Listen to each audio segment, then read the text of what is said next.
বাংলাদেশের দক্ষিণ পূর্বাঞ্চলের চট্টগ্রাম বিভাগের একটি প্রশাসনিক অঞ্চল হল চাঁদপুর জেলা। চাঁদপুর জেলাটি ৭টি পৌরসভা, ৬০টি ওয়ার্ড, ২৭৫টি মহল্লা, ৮টি উপজেলা নিয়ে গঠিত খুবই ছোট্ট একটি জেলা। আর সেই সাথে ৩ নদীর মিলনস্থল হলো এই চাঁদপুর জেলা। জেলা শহরটি খুবই ছোট্ট হলেও চাঁদপুর জেলায় বেশ কয়েকটি দর্শনীয় স্থান আছে। তবে একদিনে আপনারা যে যে স্থানে ভ্রমণ করতে পারবেন তার নামের তালিকা আপনাদের সামনে তুলে ধরছি। ইলিশের শহর হিসেবে চাঁদপুরকে এক নামে সকলেই আমরা চিনি। তো অবশ্যই সর্বপ্রথম চাঁদপুরে আসলেই আমরা ইলিশ চত্বরটি দেখতে ভুলব না। চাঁদপুরে আসব, ইলিশ চত্বর দেখব আর ইলিশ ঘাটে যাব না, সেটা কি হয়? অবশ্যই বন্ধুরা, ইলিশ ঘাট, এই যে টিনের ছাউনি দেখতে পাচ্ছেন, এগুলা সব ইলিশ ঘাট। এখানে চাঁদপুরের নদীর ইলিশ এসে এখানে রাখা হয়। আপনারা অবশ্যই এই ইলিশ ঘাটটি দেখে যাবেন। এই স্থানে শুধু যে ইলিশ পাওয়া যায় সেটা কিন্তু নয়, নদীর বিভিন্ন ধরনের মাছ আপনারা এখানে দেখে আনন্দ উপভোগ করতে পারবেন। চাঁদপুরের আরও একটি দর্শনীয় স্থান হচ্ছে ৩ নদীর মিলনস্থল।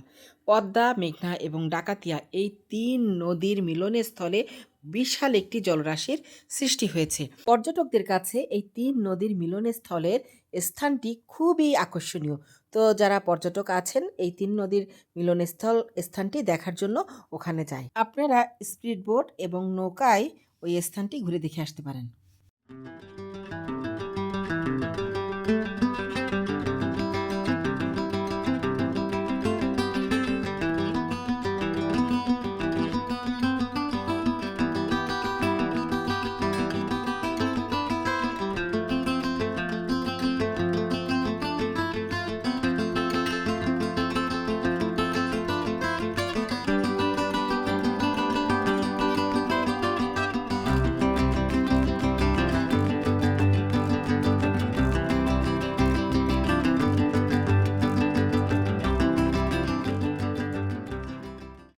পুরাতন স্টেশন মূলহেড পিকনিক স্পট, এই স্থানটি চাঁদপুরের আরও একটি দর্শনীয় স্থান।